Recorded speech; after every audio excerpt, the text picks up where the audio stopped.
And welcome, Hoosier fans, to another disappointed but really, really proud episode of the Assembly Call, as tonight your Indiana Hoosiers fall to the Arizona Wildcats 66-53 in the Elite Eight, and a historic season for the Indiana Hoosiers, the best in program history, comes to an end in a game that, featured what we've come to expect from this team, which is gritty play, tough play, a lot of togetherness, fighting until the end.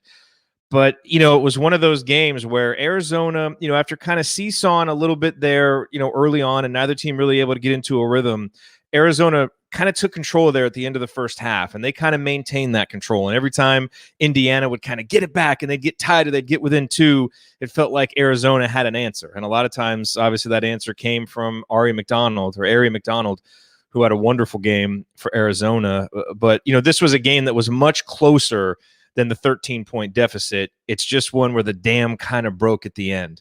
And Arizona was able to hit some shots, and Indiana wasn't able to make theirs. And you end with a 66-53 loss, but a game that does not in any way diminish an unbelievable season by Terry Morin and her Hoosiers, which continued the progression that we have seen from this program over the last 5-6 years.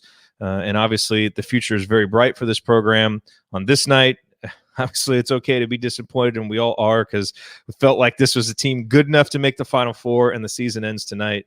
But we're all proud of them, and we're going to be here to talk about it on the first ever Elite Eight episode of the Assembly Call. I'm your host, Jared Morris. I am here with the other coach, Jeff Marlowe. And we are going to break it all down for you on this edition of the Assembly Call IU Postgame Show. And let's start this show the way that we start every show, and that is with our banner moment. And, for me, the banner moment came toward the end of the game. It was 57-50. Arizona's leading, and it kind of felt like the Hoosiers, it was like last gasp time. It's like, if you're going to make a run, now is the time to do it. And obviously they didn't make the run, but they never stopped fighting, and Cardano Hillary missed a three-pointer. But what I loved is right after that, she and Grace Berger both just attacked the rebound, diving onto the ground, trying to get the loose ball. They didn't even end up getting it. Arizona got the ball. They called timeout. They were able to get the ball and go down. And, it wasn't some, pretty play that they made. It wasn't anything like that. But it was two people absolutely fighting until the very end for their team and for each other. And, for me, as someone who frankly came around to watching this team a little bit later, and I wish I had been watching them all season long, because it has been so fun to watch them. That's the lasting image for me is, Ali Patberg battling for a rebound, diving for loose balls. This team is so tough and played so hard. And the shots didn't fall tonight. The offense wasn't as crisp as you wanted it to be. The defensive rotations were off, and we'll talk about all of that. But the fight was there. The heart was there. The toughness was there. This is a winning culture that Terry Morin has built with players that fight till the end. And so for me, that's the lasting image that I'll take, from this game. It was winning players making winning plays in a losing effort. They came up short tonight. They didn't win the game, but they played hard until the very end. And I know I speak on behalf of all of us when I say that I'm really proud of them for that. Okay, our banner moment tonight, as always, brought to you by our friends at Home Field Apparel, now in their 4th season of sponsoring the Assembly Call. And I don't know if you saw this, but our friends at Home Field Apparel, 15 minutes before the game tonight, released their first ever IU women's basketball t-shirt. You can find that shirt if you go to assemblycall.com/t. It will redirect you to the page at homefieldapparel.com, or just go to homefieldapparel.com, find the Indiana page, and you'll see the shirt. It's a really cool shirt commemorating the 1983 women's basketball team that made the NCAA tournament, was really, really successful. You can go get that shirt and anything else from Home Field Apparel using the promo code Assembly20, and that will give you 20% off your entire order. So obviously that shirt, they've got the football designs, they've got basketball designs, baseball designs, so many different shirts there. And it's not just Indiana gear. You got gear for 90+ other colleges and universities from, the greatest sports apparel brand out there. So go to homefieldapparel.com, or if you want the women's basketball t-shirt specifically, just type in assemblycall.com/T. It'll take you right there. Use that promo code Assembly20, and it will give you that shirt and anything else that you pick up for 20% off.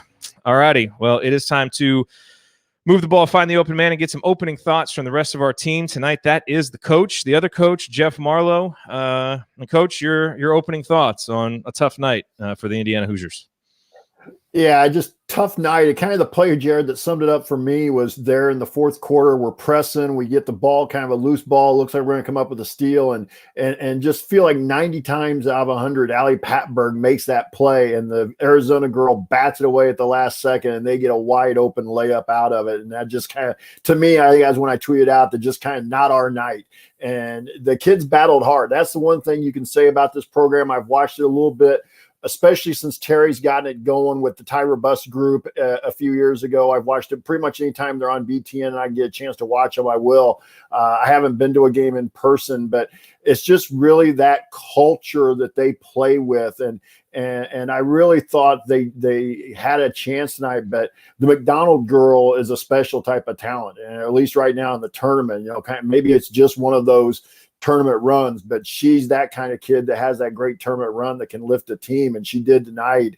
I don't think Terry Morin's defense has given up 33 to anybody over the last couple of years, and she just really was really hate to say magical, but she really was kind of magical with the ball for them and hit some shots, one banked in. But you just saw tonight it was still that team that Terry's building. It's not a finished product, and we want them all to continue to improve. But they were a team that was primarily an inside team, a mid-range team, and tonight I thought they kind of ran out of gas with about 5 minutes to go, and the shots started falling short, and that was really kind of, to me, where the game was won and lost was in that last 5 minutes of the game.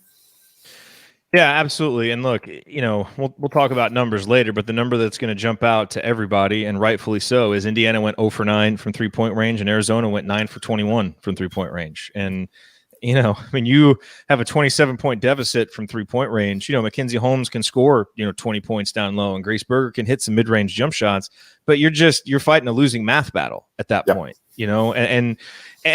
which brings me to the point that I want to make, Jeff, which is, you get in the NCAA tournament, and you're playing really good teams. And the farther that you go in the NCAA tournament, your flaws are going to be exposed. And what I thought we saw tonight, from Indiana is, this has been a team that's kind of been, an inside out team. We know one of the flaws that they've had, one of the challenges that they've had to work through is not a lot of depth. Mm-hmm. And I think that, can certainly take its toll in a game like this, especially when you're playing. I mean, the game that they played in the Sweet 16 was a tough battle. That was a tough 40-minute battle. You don't have a real long time to recover from that. Now you're coming in and playing this game where, as you said, Ari McDonald she's a phenomenal basketball player. I mean, she was terrific, and she sets the tone for Arizona. And the issue is, if you can't stop her off the dribble, she's going to get into the paint, and she's either going to score or she's going to find people who are open. And she just collapsed Indiana's defense so often. Or, if Indiana would go under a screen and, try not to let her get into the lane, she was good enough to just step back and make 3-pointers. And so I think, what it showed is, I think the big advantage, the two big advantages this Arizona team had is you've got her, and she's the best player on the court, the most talented player on the court. You're always going to be at a little bit of a disadvantage if the other team's got the best player. But I also thought Arizona's overall athletic ability, they just have a more athletic roster, and I thought that hurt Indiana at times. And especially defensively, there were so many times when Arizona was able to collapse the defense, and it's not that they were hitting a lot of tough 3-pointers. They were getting a lot of wide open 3-pointers. And I don't think it's not because Indiana wasn't playing hard defensively. It's because they were able to get Indiana into rotation, and they just weren't able to recover quickly enough. And I think that was the challenge and the frustration watching Indiana's defense tonight is it didn't have an answer. It didn't have an answer for McDonald, and it didn't have an answer, for those wide open 3-pointers that Arizona was getting. And to their credit, they made them. And Indiana wasn't able to get and make those same looks on the other side. And so, as that's happening, I think as you look forward, for this Indiana team, this Indiana roster, what do you do to get to the next level? Obviously, getting deeper, getting more athletic as you start to face better and better teams in the tournament. That's what you're going to need to combine that with your grit and all the other things that they do really well. I thought that hurt them tonight. And to Arizona's credit, they were able to take advantage of it. Yeah, and I thought that, you talk a little bit about some of the kids that like Golbe tonight. Golbe, I thought, had an okay game, but if she's able to knock down a 3 or 2 like she has throughout the year, usually she's good for 1 or 2 threes a game. that stretches out. It opens it up a little bit more for Holmes. It opens up a little more for Patberg.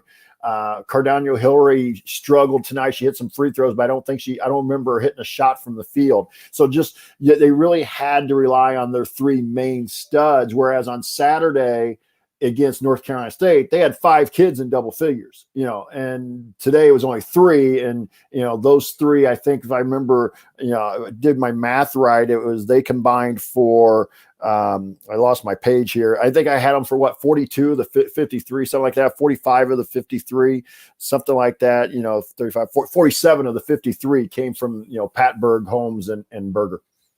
But you're right. They got to get more athletic. They got to get deep. They got to get more depth, and they still got to keep improving. And I think that's one thing Terry's kids have done over the years is Coach Warren's kids have shown skill development, and they've gotten better year to year. So that's, I'm sure it hurts. That's one of those things like a coach losing in a sectional or a regional, not having been to that level. But, it hurts right now.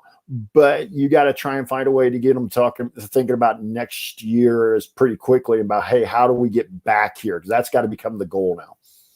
Yeah, absolutely. And look, I think the other storyline from this game, as you kind of followed along on Twitter, obviously people were not very happy with the officiating.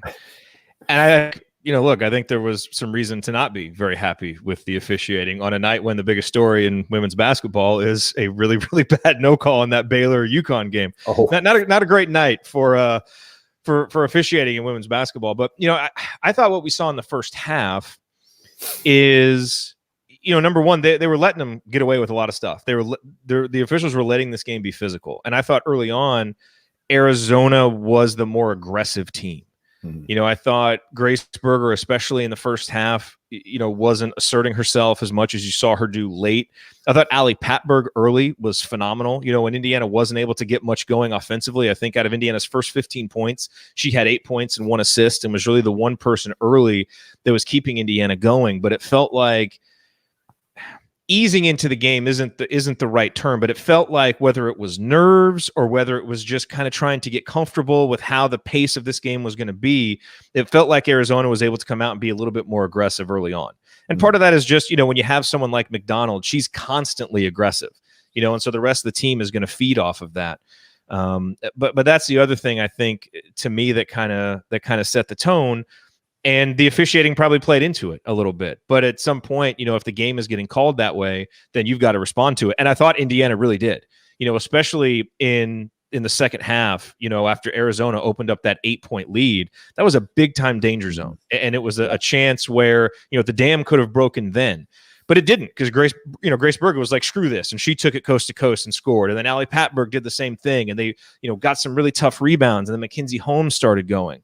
And so I thought that stretch was as tough and aggressive and assertive as they played all night long, but it kind of felt like it was in spurts and not quite enough, and so again, I don't, know what all contributes to that, whether it's a little bit of legs, just the way that Arizona was playing, the calls, all that stuff, but they were just a little bit more aggressive all night. Yeah, and I think also just a mentality there, Jared. I think, Arizona plays with that kind of more, they didn't really do a ton of it because Indiana handled the ball so well, but they got out and pressed a little more. They made Indiana work the 94 feet of the floor at times to get the ball from one end to the other and just was a little more aggressive. Obviously the play that kind of, got everybody really going on Twitter was the play in the middle of the third quarter where the girl kind of walked through Nicole Cardano Hillary. And I really didn't like the no call after they reviewed it. I would, even though we had a player leave the bench that might have come back to hurt us a little bit there. They could have, called a T there. I thought that just kind of reinforced the attitude of the officials that, they're okay with the game being physical. And that really was probably more to Arizona's liking. The key part of the game, and I don't want to blame it on anybody, but we finally got it back tied 44-44. We forced them into a missed shot toward the end of the third quarter, grabbed the defensive rebound, and then McDonald rips it right away from us and puts it in for a layup, and we never got it back. That was the last time it was tied, and they led from there on. And it just, I don't want, that's in the third quarter, so I don't want to say it took the wind out of our sails completely, but man, as a coach, my head's still spinning with the ideas of if we grab that rebound, hold on to it, can go down to the other end and get a score. Instead, they score, and then we turned it over, and they end up not scoring at the end of the quarter. But just kind of that whole sequence there, is a big what if for me. Yeah, it is, and that's kind of the point. I think there was just kind of that next level aggression that Arizona had, and the ability to get those balls. And look, Indiana got their fair share. There's one. Oh, when was it that Ali Patberg got? I don't remember when it happened. It was toward the end of the game. 54-50. Arizona missed a shot, and Ali just goes for a rebound, goes crashing to the ground, got up limping, but she got the rebound, yep. And was just so tough. And that was another one of those moments where it's like, all right, and all night long, Arizona had kind of gotten it up where it's like a 4-point game, and we were able to come back and make a play and get it back to 2, get it back tied. That to me was a pivotal moment because, you've got this player, she sells out her body to dive on the ground, get the ball. You get it. Now you've got to go down and score. And we didn't. We just turned it over. That's where, when I mentioned earlier, kind of the dam breaking, there were a couple of careless turnovers late, and there were some short shots late. And so, again, is that fatigue? Is it, who knows what it is? But at the end of the game, Indiana just didn't have what it needed to have to make those plays. And it wasn't for the lack of effort or fight. They just weren't able to get it done there. And, that's why eventually Arizona was able to run out to the 13-point lead, which again was not indicative at all of how close and hard fought the game was. No, I totally agree. I thought the kids fought hard. And I think that just really testifies to the program that Terry Morin has built on with the women's program, is that no matter what the scoreboard says, they're going to continue to play the way they preach all the way to the end of the game. And even when they got behind 10, 11 points, they still were trying to battle and scrap and fight and play it to the end. And that, to me, is a good sign for the future. Yep, absolutely. All right, coming up here as we continue our breakdown of Indiana's 66-53 loss to Arizona, I will point out tonight's meaningful moment that you might have missed, and then we will go inside the numbers to highlight some of the most important statistical notes from this game. You're listening to the Assembly Call. Stick with us.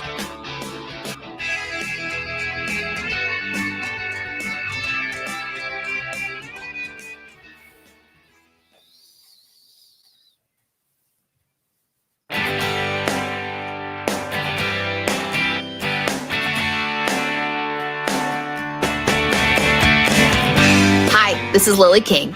I hope you enjoy the show, but ask yourself, do we really need this much basketball talk for a swimming and diving school? Where do you think the candy stripes came from anyway? Go Hoosiers. Lily King, always with just the slam dunk on the basketball programs. You are listening to the Assembly Call IU Postgame Show. I am your host, Jared Morris. I'm here with the other coach, Jeff Marlowe, and we are breaking down Indiana's Elite Eight loss to Arizona, a 13-point loss to the Wildcats. Time now, Coach, for the meaningful moment that you might have missed. And, I think there's several. We mentioned a couple of them there in the first segment. I want to go back to the first half. And there were a couple of passes, one by Ali Patberg and one by Grace Berger, that were just unbelievable passes and kind of show the skill. I mentioned earlier, it felt like there was a deficit in terms of, obviously they have, McDonald. I think they had the more athletic team, but, skill for skill, Indiana was right there with them. And I think, from a passing perspective, Ali Patberg's no-look pass to Mackenzie Holmes actually gave Indiana a 15-14 lead early. And what I loved about that play is, again, that's when Indiana really seemed kind of reticent early on. It felt like it took them a little while to get into the game, but Ali Patberg was there from the jump, and really kind of kept Indiana in it, as the rest of her teammates kind of got going. And then the pass by Grace Berger later in the first half, I'm not even sure how that pass got to Mackenzie Holmes. It felt like it kind of just traveled through defenders to get to her and just put her right in position for an easy layup. But those two plays, and I think when Mackenzie Holmes made that, Indiana was down 25-24, and that was pretty big, because there was another moment late in the first half where Arizona was up 23-19, about 3 minutes left, and it really kind of felt like a danger zone. Mm-hmm. And, Indiana missed a shot. Arizona gets a transition opportunity. And Indiana, I mean, the entire, team that was out there busted their ass down the court in transition defense. Alexa Gulbe missed the shot. Then they got down there. Mackenzie Holmes, I think, got a block, or somebody did something on the defensive end to stop them from scoring. And then we went right back down. Mackenzie Holmes scored after an offensive rebound. And it was a huge 4-point swing because it very easily could have been a 6-point game for Arizona with all this momentum. We cut it right back to 2, and I thought that was really important to do at the end of the first half. But getting back those passes by Pat Berg and Grace Berger were just phenomenal and kind of show the ability that those two have, which is really impressive. Yeah, I thought the pass by Allie was really, really good, and the pass by Berger, it was really interesting because I'm not sure how Holmes saw her, let alone Berger saw her. I mean, but the pass got complete. For me, meaningful moment really was kind of Mackenzie Holmes in general. I really enjoy watching her play this year, and tonight was just kind of for those people who really kind of watched them for the first time tonight. Her footwork and her touch around the basket, it just is really fun to watch. You and I tweeted about this a little bit earlier, kind of during the Baylor-UConn game. The women's game is still such a fundamental game because they rarely, for the most part, with a few exceptions, aren't playing above the rim. So they have to do the footwork things. They have to have the shooting form that you were talking about.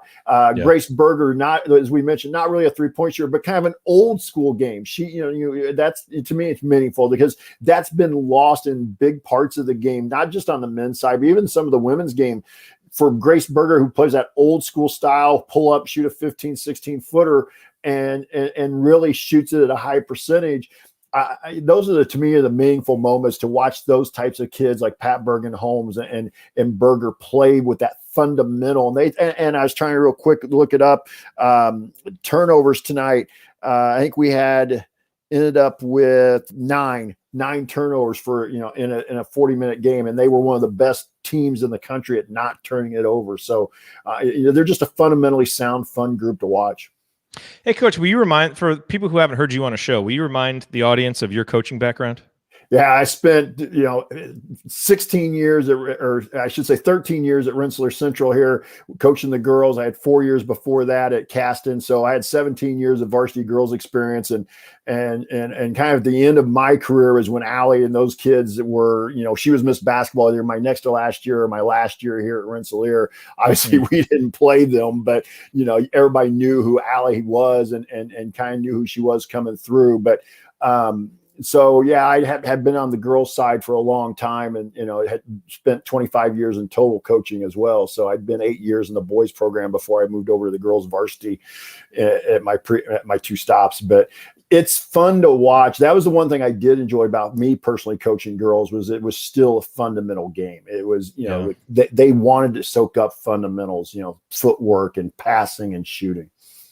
Yeah, they really do. I mean, that's what makes watching women's basketball so much fun. Is that style and the way that they play. I mean, that's what I was mentioning is just watching some of these games the last few days, and it was interesting. There was a stat from like Sweet 16 weekend.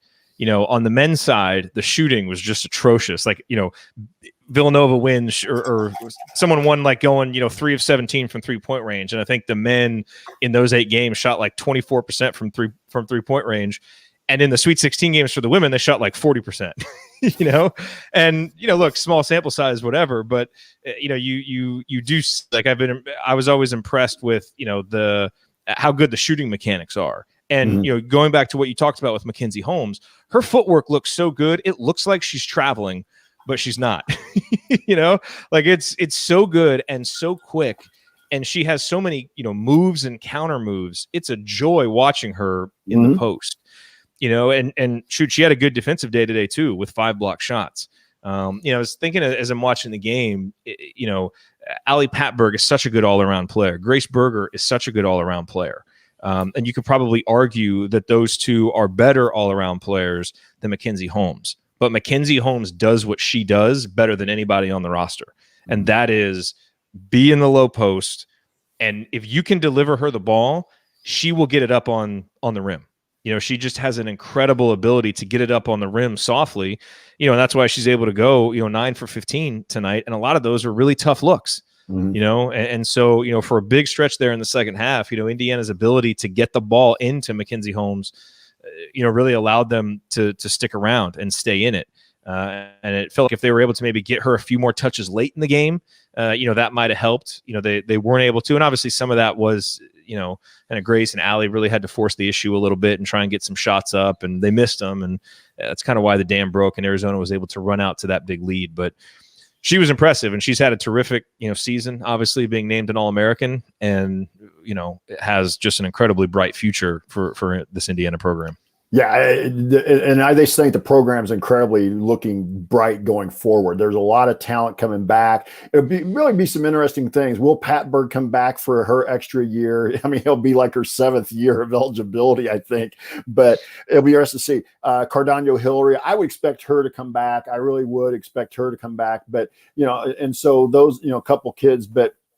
And I haven't followed the recruiting quite as closely, but I would imagine Coach Morin's done a very good job of finding the kids that she wants. Holmes coming out of Maine, Golbe coming out of Latvia, but Berger out of Kentucky was kind of a diamond in the, kind of a diamond. I mean, she was considered a pretty good player in Kentucky, but I'm not sure anybody saw her being really an all Big Ten level type player when she was recruited. So Coach Morin's been able to find those. Back to your things about shooting, Jerry. I don't know if you saw this stat during the game. I know you weren't watching from beginning to end, maybe, but especially the UConn game. I don't know if you were able to watch it beginning to end. There was a stat they showed up there that Baylor's kind of a similar team to Indiana. They really want to get into the paint. They don't shoot a lot of threes. But Caitlin Clark, the outstanding freshman from Iowa, made more threes on the season than Baylor made as a team. Wow. So, and then you look at a kid like Beckers from UConn, and just there's some really high level fundamental skill sets right now in the women's game. And I think it's just a testament to where the women's game as a whole has been going over the last 5 to 10 years. And Coach Morin's done a pretty good job of getting that at Indiana. Yeah. You look at and I guess we can, start talking numbers a little bit, or at least use the segment to talk about a couple of other players. Allie Patberg finishes with 12 points, 3 assists. Grace Berger finishes with 15 points. Neither one of them really efficient. Allie, 4 for 11 shooting. Grace Berger 6 for 15 shooting. Again, some of that was really having to force some tough shots late that just didn't go down. But I think, as you kind of look at, individuals who weren't able to produce, as they've been producing during this run, Alexa Goulbe really was not able to have the impact that she's been having.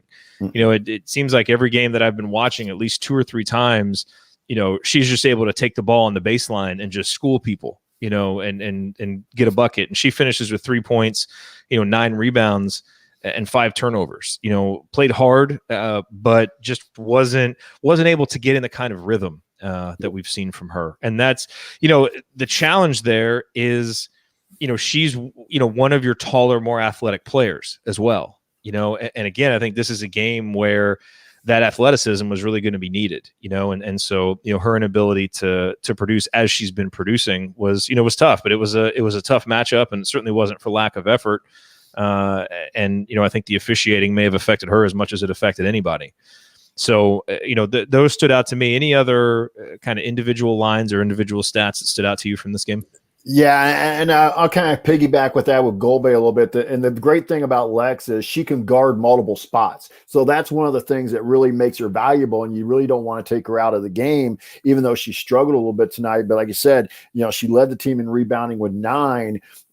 But she just never really seemed to be in the flow of the game, either offensively or defensively. So I don't know, again, some of the fouls and the officiating had something to do with that. And then, Nicole Cardano Hillary, 3 points, but had no assists, for your point guard. And I know she's not the reason we lost. I'm not trying to throw that out there and put it all on her, but in a game like this, your point guard has to get you more than 3 points and no assists. And I just, on a team that doesn't have much depth anyway, especially at that position, you got to get a little more than that. But that can be said about all of them, really, except maybe for Mackenzie Holmes.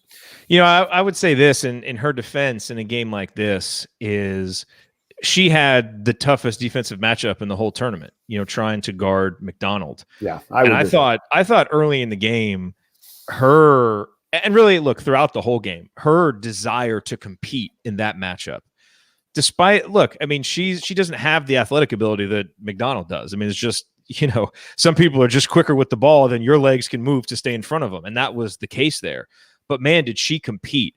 And what I love about the way that she plays defense is she's so smart with the way that she uses her hands. She uses her hands to distract, passers. She uses her hands to deflect balls.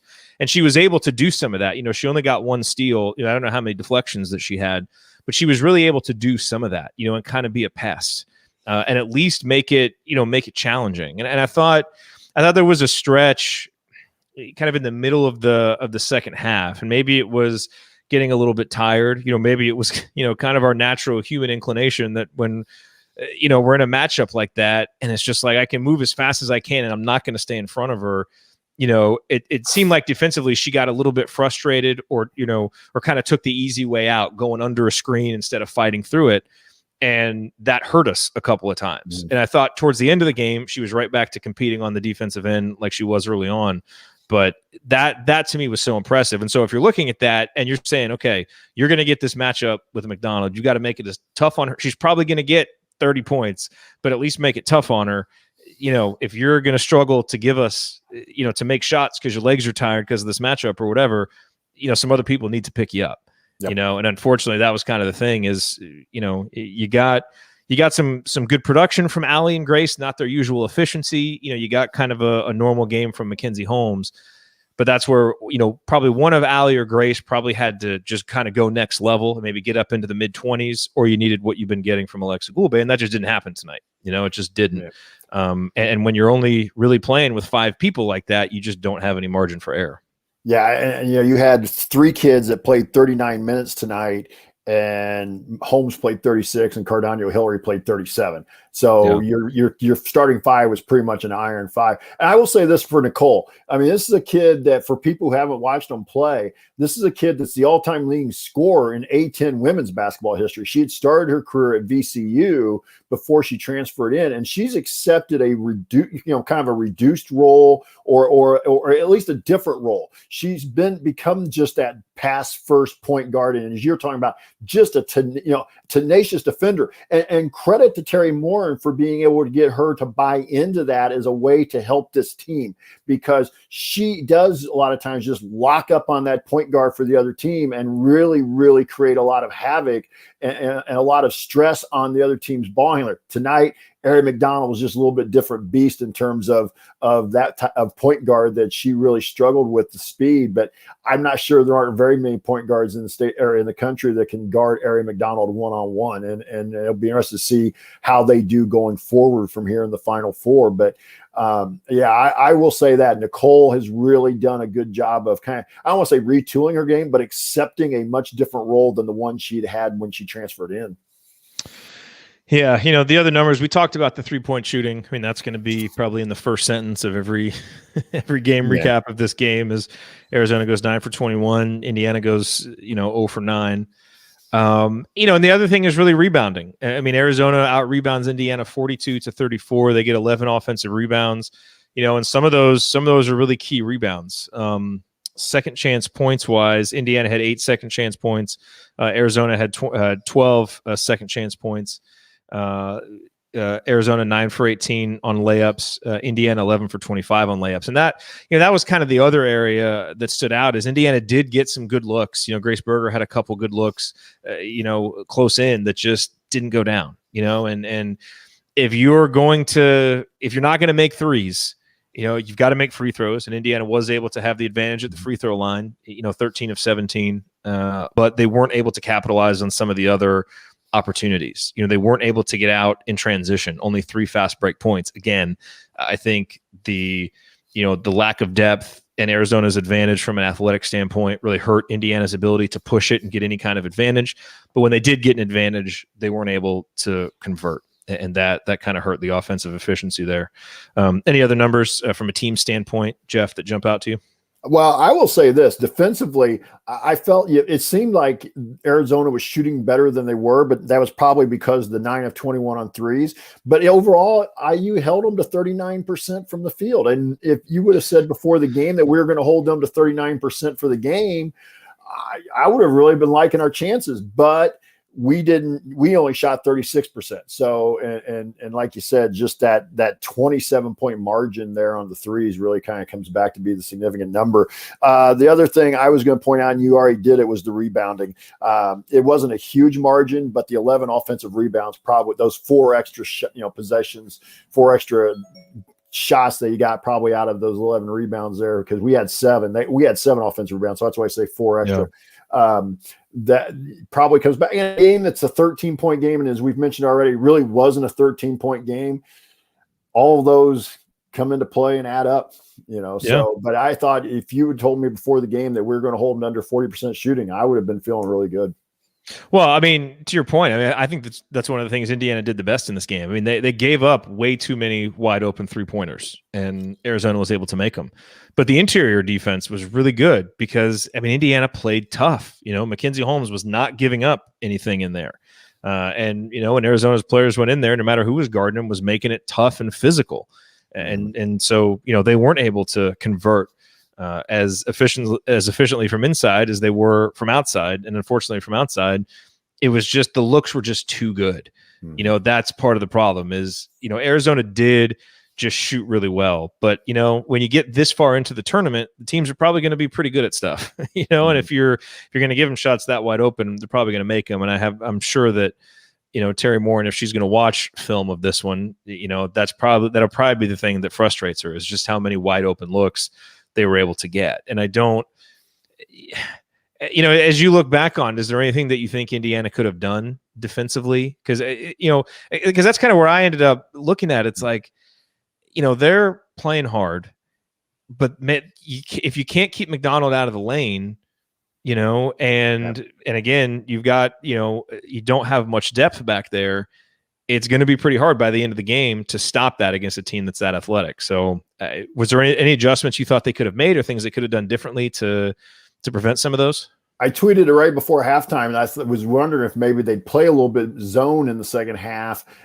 Coach Morin has not played a ton of it this year, but they have shown some possessions of zone. So I thought maybe they might try to jump into a 2-3 or perhaps a 1-3-1 type zone to at least take away that penetration by McDonald. They did do one possession, and I was a little surprised they didn't go back to it. They did do one possession in the second half of box and one, where they put Nicole on McDonald to chase, and really, which was something I really like doing. And another thing maybe you could have done a little bit more of was perhaps just face guarded her. Once she gave it up, just get up inside her jersey and try not to let her have it back. But that's easier said than done sometimes, because there were times where she just didn't give it up until she was ready to give it up. But I was a little surprised they didn't try a little more zone or more of the box and one to try and eliminate some of that penetration. Yeah, but that's philosophy, and Coach Moore probably not, like I said, they not playing as much zone as they had maybe in the past. But in the Elite Eight, when you're really struggling to guard an outstanding player like McDonald, I think I would have tried a little more. But that's just me sitting here, in a post-game show. Yeah, it's easy to say from. Yeah, it's easy to say from here. Post-game show. Always easier to say from the post-game show than it is to do on the court during the game. We fully acknowledge that. All right, coming up on the assembly call, we're going to hand out some game balls, hit any other lingering storylines, and look ahead to what the future holds for this program that Terry Morin has built. Then it'll be time for last call. That's next on the assembly call. Stick with us.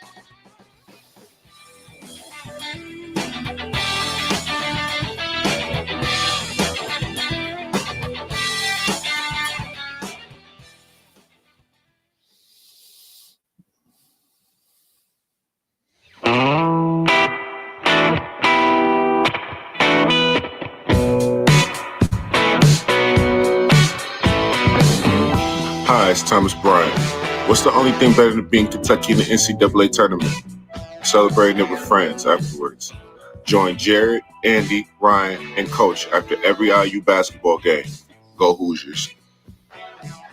I mean, these are more fun when you're celebrating a win, but sometimes you need to commiserate with friends afterwards. And that's what we do here after tough losses. Tough losses, exhilarating wins. We're always here. You're listening to the Assembly Call IU postgame show. Catch us live immediately following every IU basketball game, plus every Thursday night at our website, assemblycall.com. And while you're there, make sure that you sign up for our free IU Hoops email newsletter.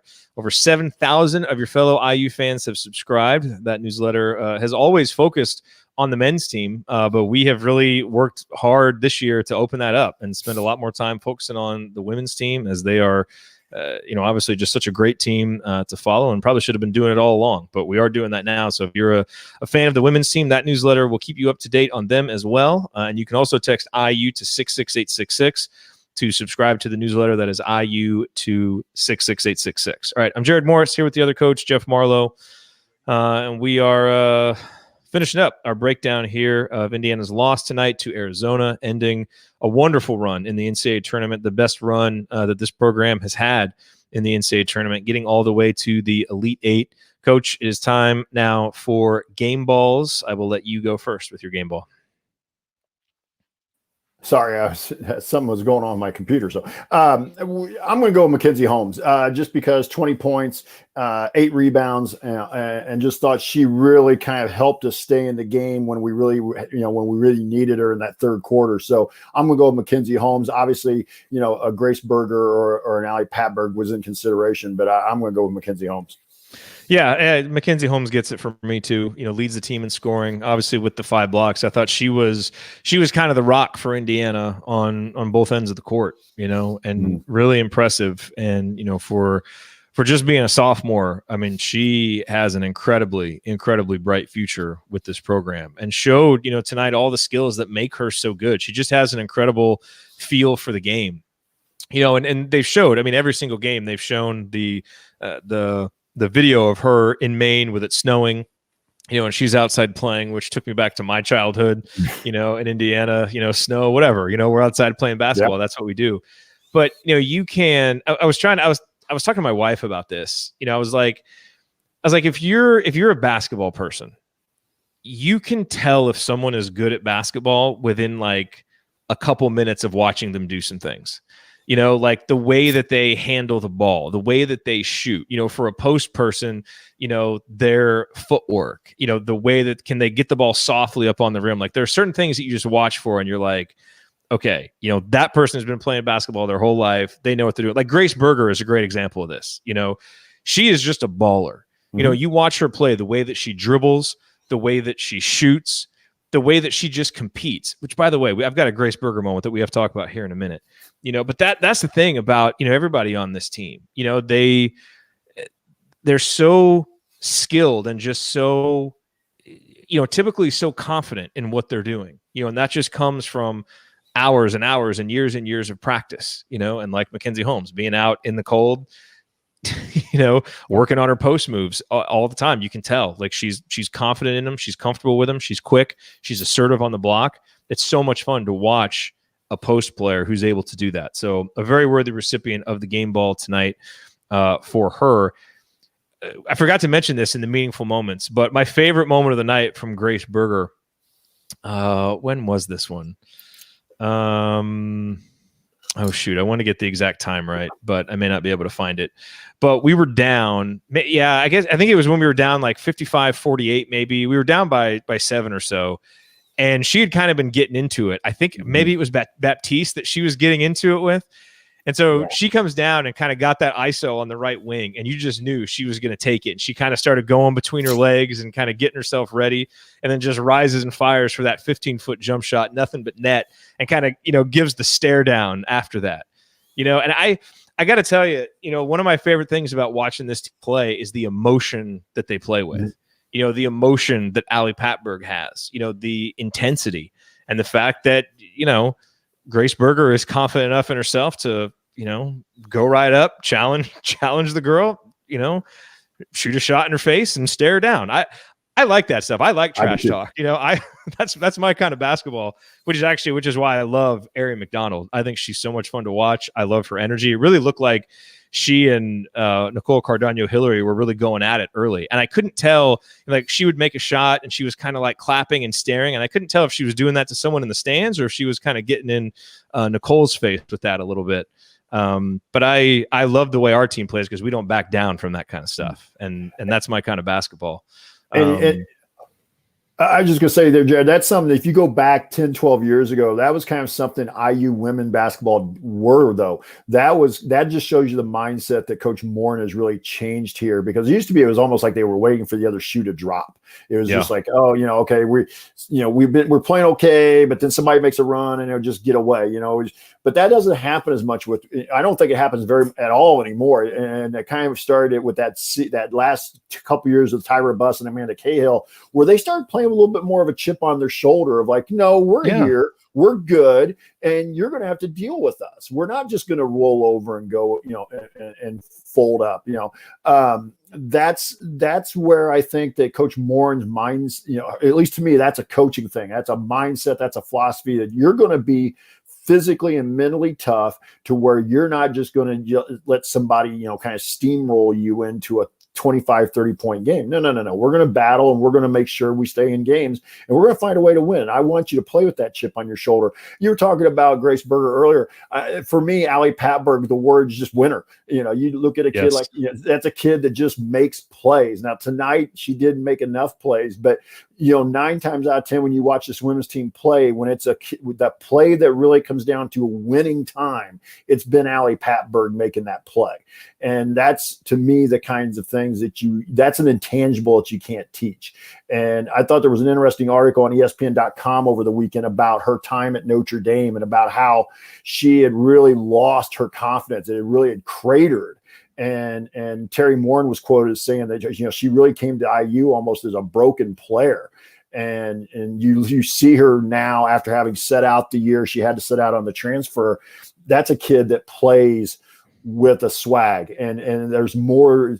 She has it. Berger has it. I see Holmes with it once in a while. They don't just. It's not just, okay, whatever happens, we're going to make things happen. And I think that's another thing that bodes well for the program. No, absolutely. I mean, Allie Patberg is, to me, in the games that I've watched, and look at, if you've made it this long with us, and if at any point you've thought to yourself, this guy talking and hosting the show sounds like someone that hasn't watched a lot of women's basketball or hasn't watched this team enough, you would be correct. I have not been, watching this team as much as I want to.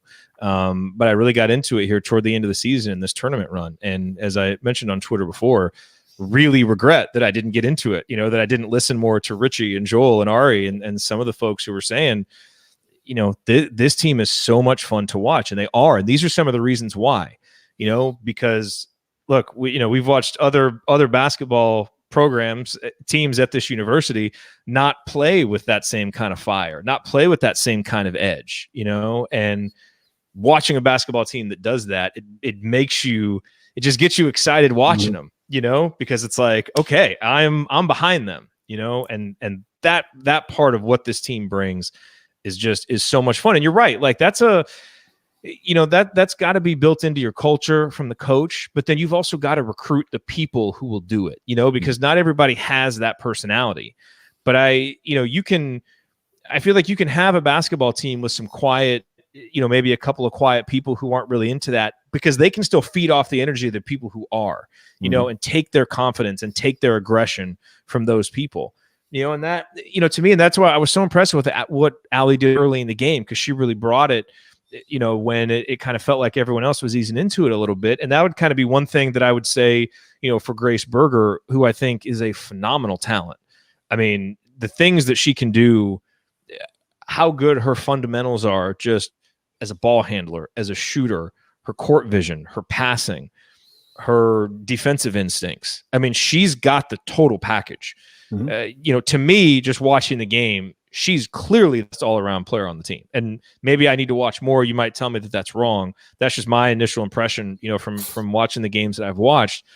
And I guess, as she now goes into the latter part of her career, what's the next step for her? And look, I don't know her enough to say what it is, whether does she need to believe that she's a superstar? Does the system need to cater to her more? I feel like she needs more shots. I feel like she needs more offense run for her, or more opportunities where she's isolated on one side with Mackenzie Holmes, because good luck guarding that. And that I felt like there were maybe not wasted possessions, but it felt like there were too many segments of the game where, to me, she goes 2 or 3 minutes without being involved on offense. And I think she's too talented for that to happen. I mean, I feel like the offense can run through her more.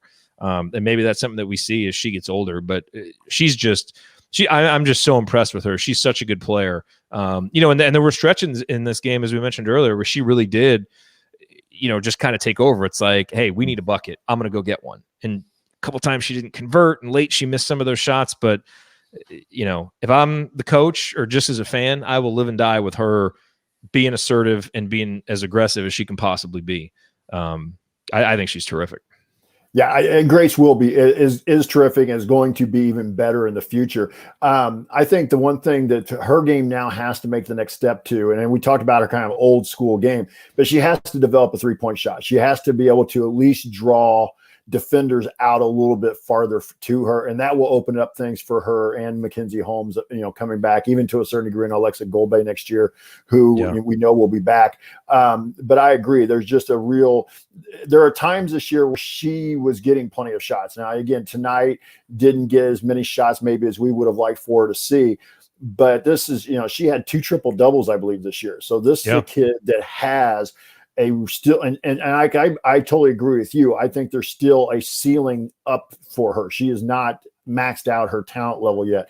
And from what I've seen of her and her time at IU, is this is a kid that's going to spend this offseason working on her game. And I'm sure that one of the things they're going to talk about is her developing her 3-point shot a little bit, but she's going to continue working on her go-to move. She's going to continue to work on things that she can use to get herself open, whether it's off the dribble or off a catch and shoot. And so I think that's one thing I was talking a little bit about with some friends of mine on text messaging tonight. If you watch that first game tonight, Baylor UConn, and then you watch the IU Arizona game tonight, you really didn't have too many shot clock violations. There were not a lot of deep shot clock, possessions in either game. And I really liked that about, Coach Morin's offense. It tends to get into the action pretty quickly. And I think that benefits offensive players. I mean, it's going to help you get better shots, and you're going to have more confidence. And I really think you're going to be a little more efficient offensively when you're not trying to milk the clock down to 5 and 4 seconds every possession. And those 2 women's games tonight, it was, there was not shot clock violations. They were playing at a pace that I think kids want to play at, and that I think can help teams be successful. Yeah. Just a couple notes here. Grace Berger, Mackenzie Holmes named to the All Mercado region team. This is from Dustin DePirac on Twitter. Obviously, Ari McDonald, the regional MVP, a very worthy recipient of that. Again, she was phenomenal. Some other quotes from Terry Moore, and she says, "I love this group. It kills me that we couldn't get to Friday night. They're such a high character group that deserves a moment like this. They deserve a Final Four. They're good enough to do that." And I know that there were a couple of other ones here I want to get to. She says, "We still have unfinished business. This is just going to be motivation for this group and our staff to figure out how we can get a little bit better every day." So, Coach, let's end the show by looking forward. I don't know enough about recruiting, and I'm not sure that you know enough about recruiting to really comment on that. So, I don't know what the influx talent is that they have coming in. Although I'm pretty sure I thought I remembered seeing that they have a pretty good recruiting class coming in, or at least one really high-profile recruit coming in. Yeah. So that's all, well and good. But I mean, a lot of the players who played key roles on this team are coming back. Yes. Number one, everybody can come back because they get the extra year of eligibility if they want it. So that's Nicole Cardano-Hillary and Allie Patberg. Grace Berger, a junior, Mackenzie Holmes, a sophomore, Alexa Goulbe, a junior, perhaps there are some young players on the roster too that have talent and are going to be ready to step up. Again, I don't know the roster depth that much. Jalen Penn is obviously someone who decided to opt out, didn't play. Do you know what the expectation is with her, if she's planning on being back, and what kind of impact she would have had on this team and what kind of impact she could have moving forward? Well, if she came back, she would definitely help them. But I'd be really surprised if Jalen comes back. She was dealing with some injuries, and that's kind of been the last couple of years for her. Has been a little bit, I don't want to say injury filled, but she'd been battling some injuries. So personally, I would love to see if she can come back with her, and feel like she's healthy and can contribute. But I think Jalen, in my personal opinion, is I think Penn is probably one that won't be back. And then, like you said, I was looking at some of the comments. Ari's in the comments that he thinks that Nicole will be back. Pat is kind of the 50-50. Will she be back for that extra year? I hope she is, because I love watching her play, but I can also understand why she might want to go on to something else, whatever that be, playing at the next level or whatever she would want her career to be. To me, that's a kid. It probably won't work out, but to me, she has coach written all over her in the future. But so as you're looking real quick here, 2021, they've got a girl out of Georgia, Alabama, and that they have signed, so, or at least commitments for next year. So, and I think the girl out of Georgia is supposed to be a really top level recruit. But but if you get everybody back, even if Allie doesn't come back, your core is still in pretty good shape next year. Yeah, it is. And look, I think if Allie doesn't come back, then you're probably putting the ball in Grace Berger's hands more. Mm-hmm. And I don't think that it doesn't seem like there's anybody who's going to replace the leadership and the intangibles that Allie Patberg gives you, and the ability to be undersized and find a way to go get a rebound anyway in a key moment when you need it. I think, if she were to leave, you could probably, talk yourself into, okay, well, Grace will be able to do this and someone else will be able to do this. But then you'd get to the season and you'd wonder why things aren't fitting as well together. And that's kind of the definition of a glue. Well, in the men's game, we say a glue guy. Is the term glue gal in women's basketball? Whatever it is, whatever it is, that's what she is to me, just the person that does all those little things. So I agree with you, and I agree with Terry Morin. I mean, this team, you watch basketball and, you want to see your team win, of course, but I've always kind of been more of a process guy. So, I do want wins and losses, and you're happy with wins and you're disappointed with losses, but I try to be more about process, and I know, sometimes, I get in arguments with people about this, but, my coach in high school, Coach Wood, used to tell me, because I was a shooter, and I always kind of based my value on shooting. And he used to tell me there's a difference between shooting well and playing well, Jared. Mm-hmm. And it's true. Now it's a game of basketball, so ultimately you got to make shots, and that is the most important thing.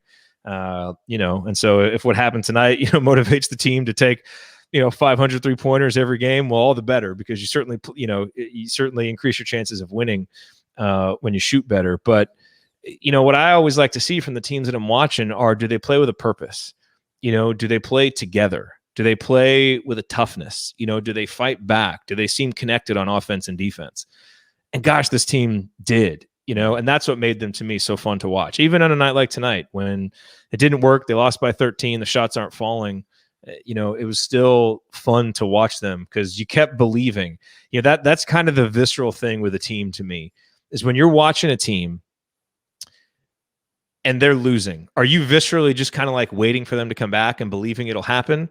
Or, are they up by 6 with 4 minutes to go and you're just wondering how they're going to blow it?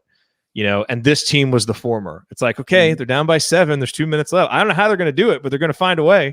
They didn't. And that's going to happen sometimes. But you felt like they would, because you feel like the process is there. You feel like the culture is there. And it really does feel sustainable too. And I think that's what's the most fun part about it. The one kid we didn't kind of mention was the Brown girl, the kind of the post player who played a little bit tonight, but she'd been battling like a bad hip, I believe Terry had said. Keandra Brown, yeah, she'd been battling bad, but that's a kid that could make a big move for them next year. There was a lot of hope for her when they recruited her.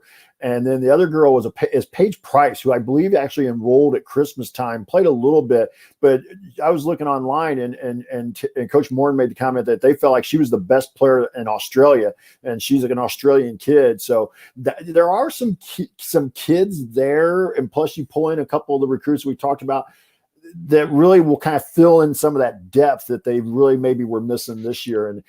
So, but I totally agree. You felt like watching this team through the last couple years for me, even going back, like I said, to the Tyra Buss senior year with Amanda Cahill, they were going to find a way to pull one out. They had a really one of my memorable games of the Morin era is a game that they played at the Big Ten tournament with Michigan State and went like 4 overtimes, and you just kept thinking they were going to, it's going to get away, and they kept finding a way to get it into the next overtime before they finally won it in the 4th overtime. So that's, to me, it goes back to that culture we've been talking about, that's what she's building, and she's convincing kids. It may not be for every kid, but she's convincing the kids that she wants. And she mentioned this in the press conference today, getting the kids they want that fit the system and believing in that culture and that philosophy.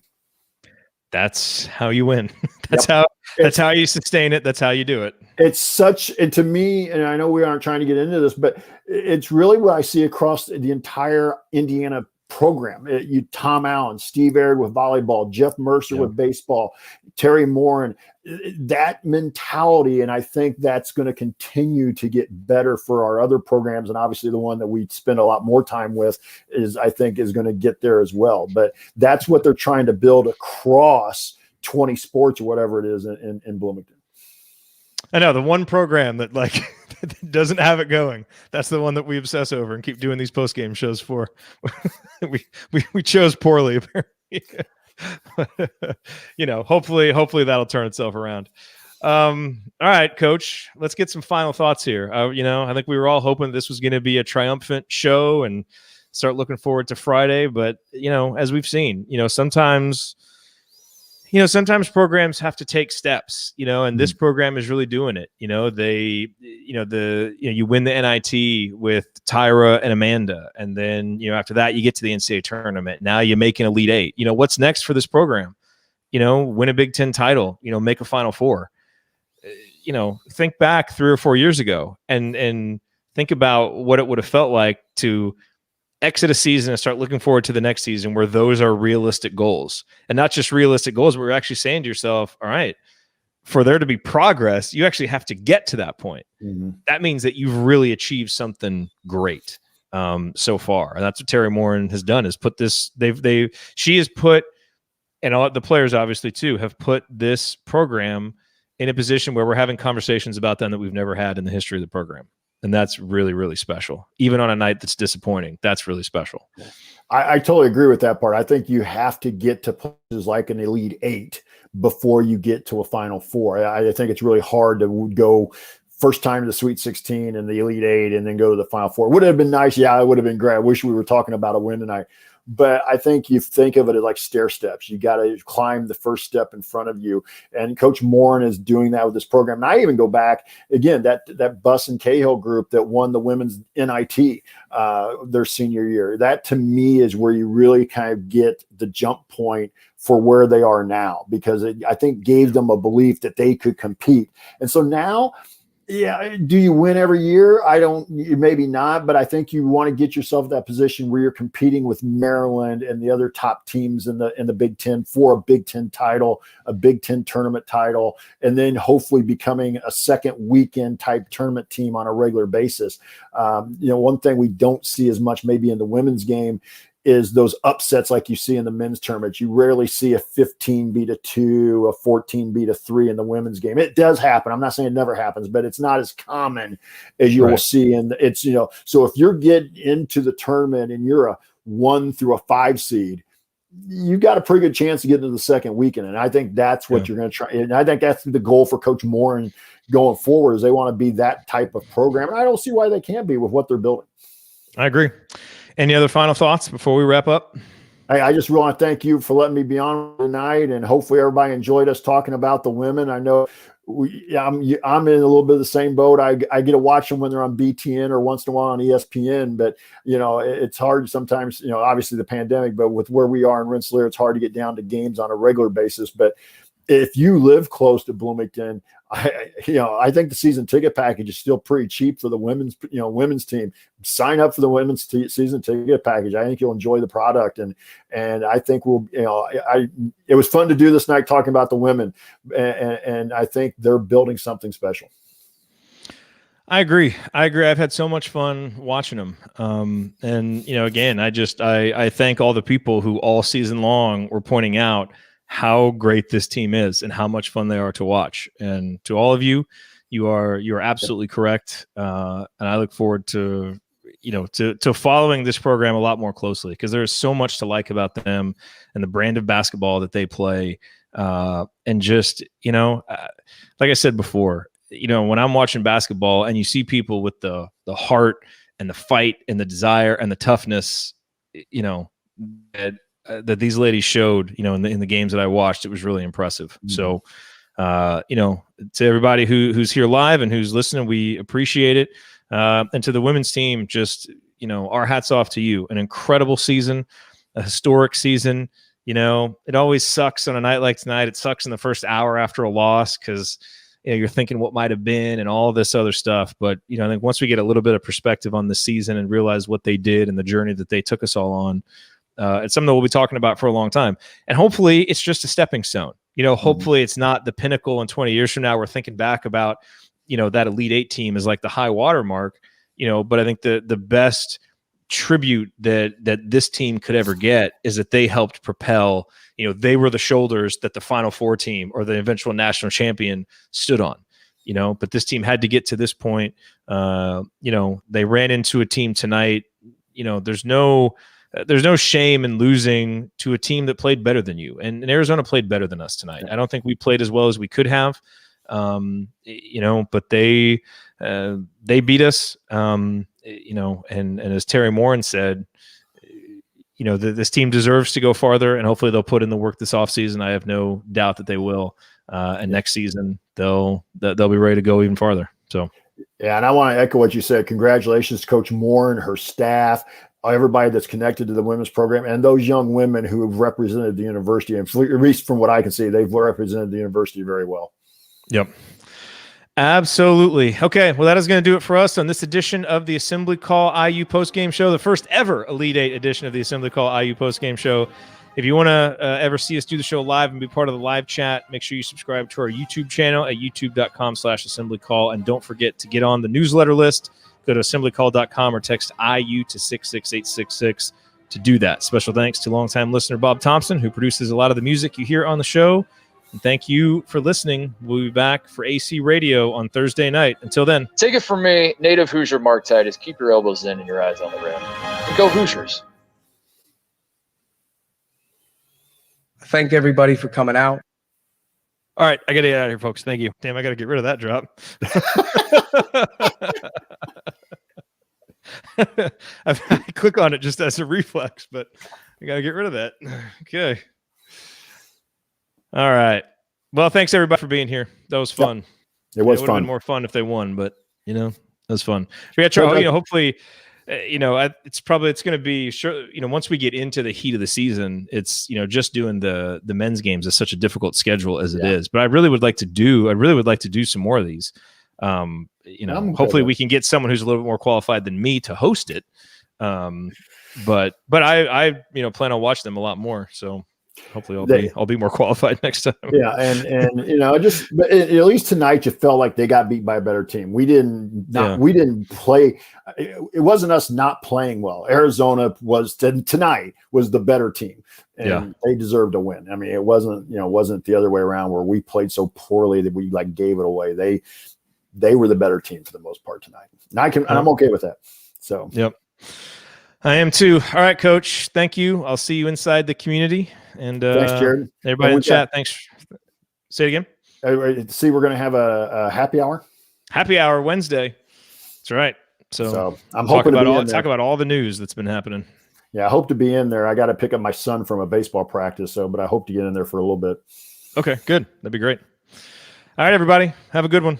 We'll talk to you Thursday night. See y'all.